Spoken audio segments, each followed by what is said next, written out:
people, welcome to another episode of TBH Tuesday Tips. Today we are going to continue the series that I started last week on men's fashion accessories. So if you've not been following, you can check out my last IGTV for the first fashion accessory that we have looked into. Today we are going to be talking about a small but mighty fashion accessory, which is belts. Yes, belts. Your belts can give you an impeccable look or make people start looking at your belly wondering what's going on, which is not what you want. So today I'm going to be telling you about the type of belts that you should have in your closet.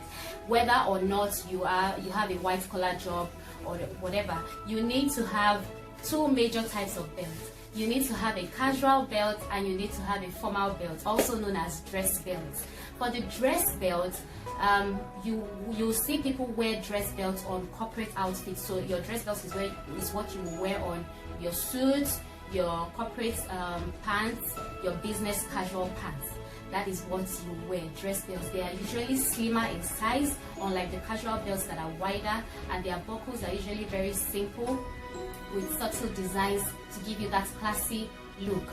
When you're wearing your formal belt, you need to make sure that the color of the belt matches your shoes, and it's not just the color that is important. The finish of the leather, that is the leather material of that belt, and the shoes must match. For instance, if you're wearing a patent leather shoe, you cannot afford to wear just regular full grain leather belts. Do you understand? So there has to be symmetry. There has to be what's it called?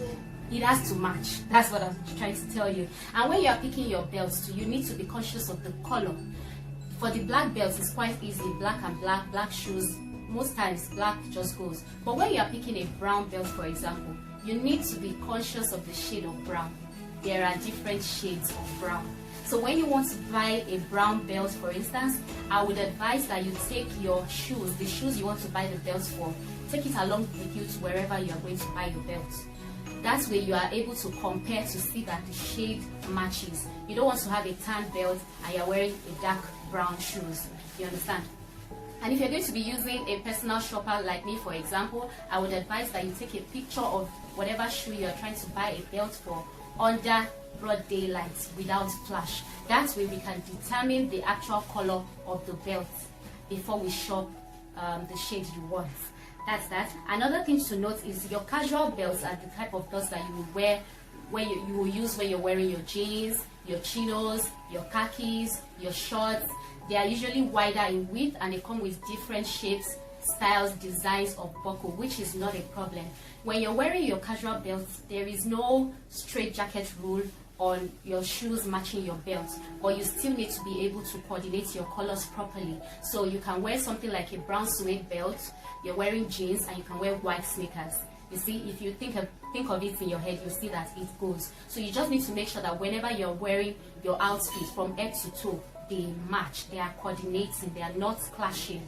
Another thing to note about formal belts is that the metal on your buckle has to match your other metal accessories. So for instance, you're wearing a gold wristwatch.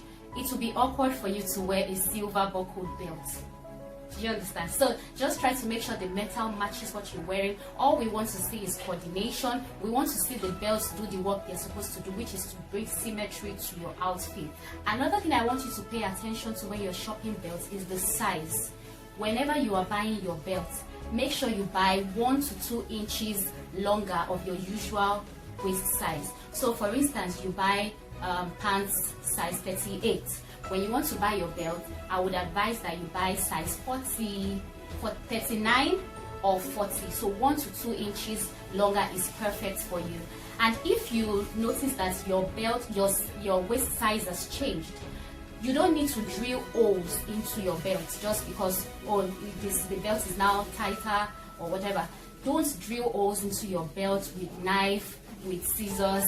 Please just take your belt to your local cobbler to drill holes into it for you. That way it will be neater than you trying to use a knife to puncture your belt. Another thing you should note is that for formal belts, the tail of your formal belt should not be too long.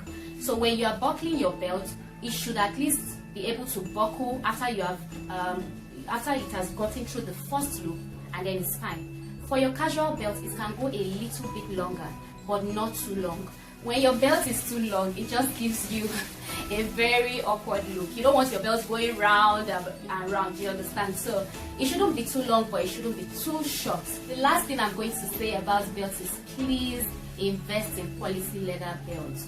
Because there's a deal on a belt or there is a brand that you love, does not mean you should just go straight to buy any belt from that brand. You need to be sure of the quality of the leather of that belt. Choose quality over names. Choose quality over names. A quality leather belt would usually be made of cow skin, would have very neat and tight stitching. When you look at it, you would already see it. Very, very neat and tight stitching. The buckles too, you will see that it is brilliantly finished. You want to know whether to buy a reversible belt? I'll say yes.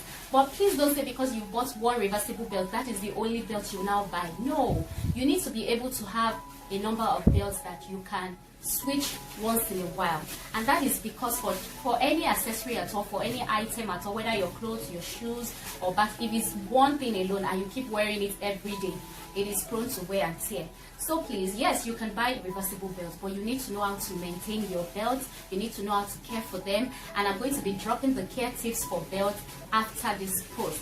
So you need to make sure you're following this page. You need to share with friends if you've learned something and drop a comment.